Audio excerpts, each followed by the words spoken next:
Today we are going to be assembling the Calypso Single breast pump together. We have one 26mm breast shell.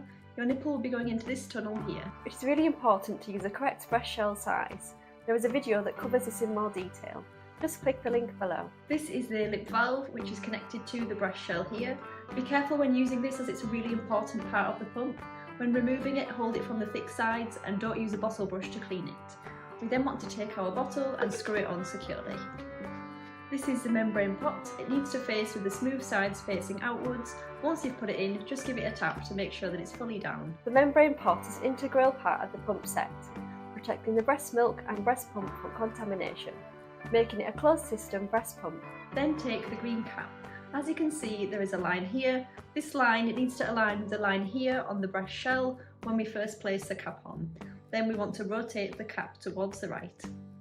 Silicone tube needs to go into the end of the green cap. The other end needs to be connected to the tube connector. Then the tube connector goes into the front of the pump.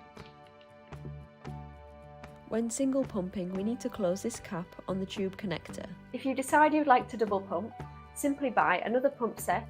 Your single then becomes a double pump.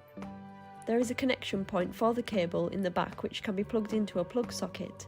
There is also the option to use batteries which fit into the back of the pump, giving you a more portable option. The Calypso has a bottle stand where you can place your bottle of express milk. This helps prevent spilling your precious breast milk. The Calypso is assembled and ready to be used. Let's take a look at how the functions work. Here is the on-off button, and we have the vacuum and cycle settings buttons. There are 8 different vacuum and cycle settings which can be individually adjusted for your comfort. Start with the cycles high and the vacuum lower to help stimulate a letdown. This mimics a baby's feeding behaviour at the start of a feed, where they rapidly suckle to stimulate the letdown. There is a separate video on the letdown, the link is below. When you notice the milk starts to flow, lower the cycles as you are already stimulated and increase the vacuum to the setting that is still comfortable. The vacuum and cycle settings can be adjusted with the arrows on the Calypso.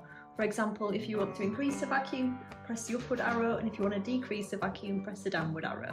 Try experimenting with the settings to find the ones that are most comfortable for you and get the milk flowing best. If you want to learn more, click the link below for more videos to help you express with the Calypso.